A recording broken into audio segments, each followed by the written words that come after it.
Hey guys, this is Tim Reeve with Reeve Knives. We're going to do a quick how to disassemble, clean, and reassemble your Mnandi video. Here I've got a bog oak Mnandi with a polished blade. So first we're going to start with undoing the pivot screw. Take your 5/64 inch Allen wrench and take that sucker out.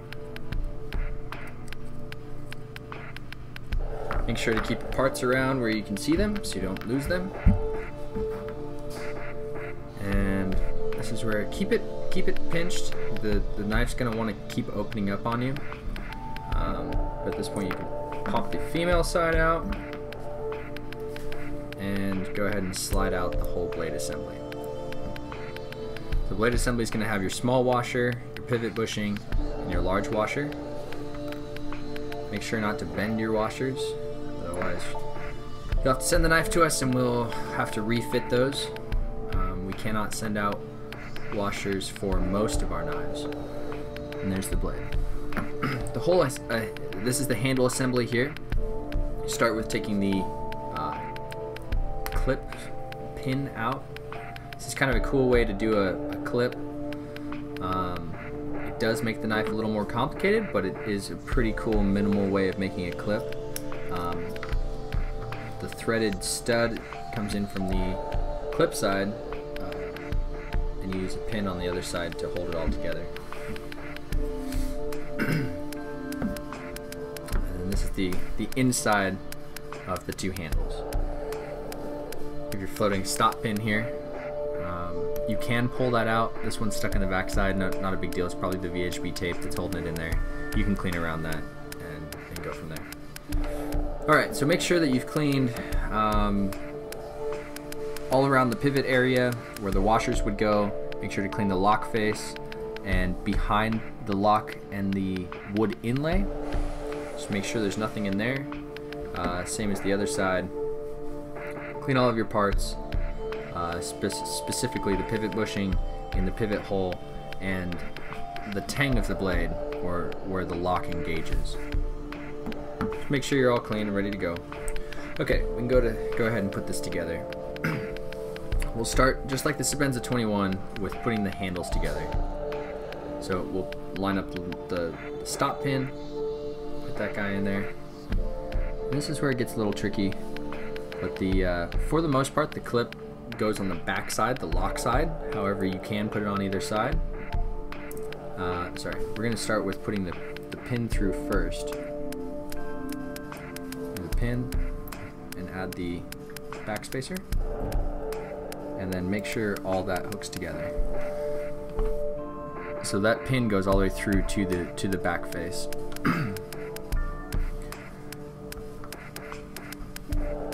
Now we'll take the clip and kind of float it out here and then hold the handles. This is where it gets a little bit tricky because you want that pin to go all the way through to the lock side, otherwise it'll get bound up, and then we'll slowly screw the clip in. Oh baby.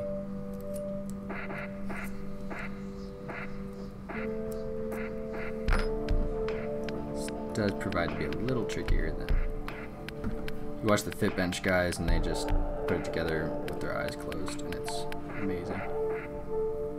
Alright.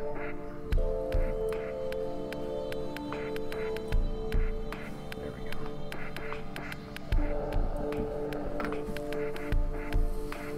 So that's how it all looks there. And this screw head, or the pin head, should be nice and flush. There should be no gaps or anything. Get that guy nice and tight. Okay, so now you have the handle assembled.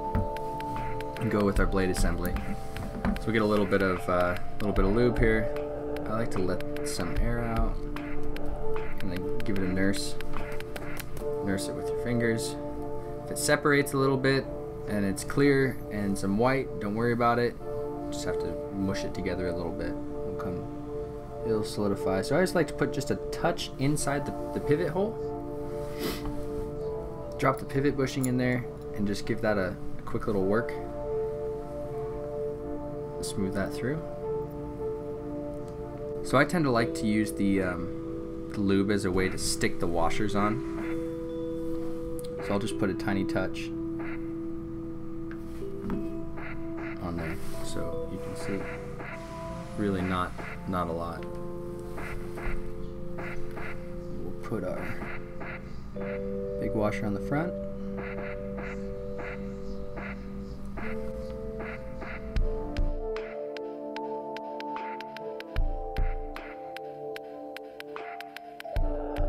And even this is almost more lube than we need. Less is more, I can tell you that.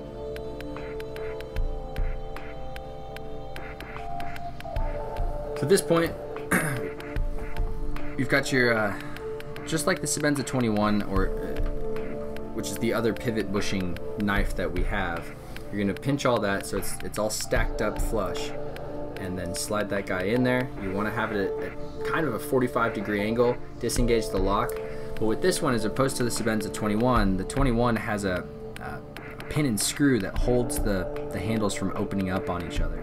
With the Mnandi, we have that hidden floating stop pin, which looks really nice, but just makes it a little bit trickier to put it back together. So you're gonna have to keep the handle pinched closed, but also open the lock arm at the same time. So we'll slide all that together, get the lock arm by. You're still pinched closed, so you don't have a washer slip out and get pinched. At this point, you can take the CR logo pin, the actual pivot, and drop that sucker in there.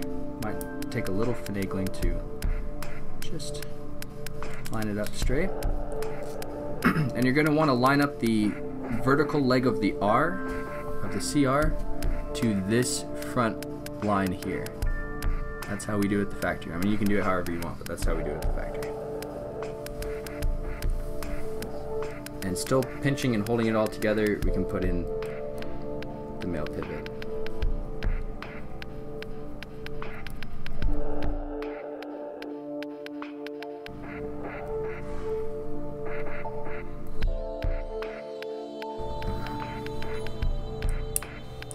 Go through and wipe off any excess grease. Wipe the blade down. And get your fingerprints off.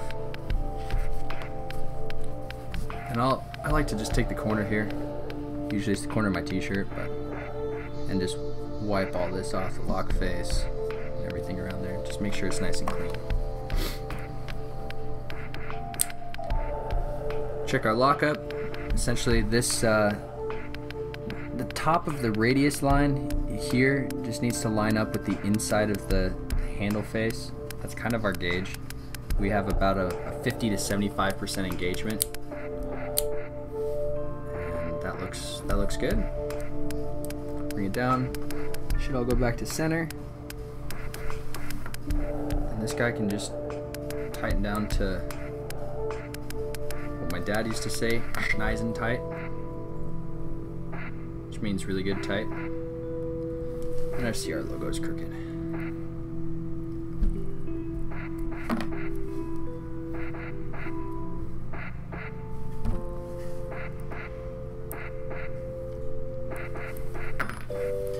And there you have it.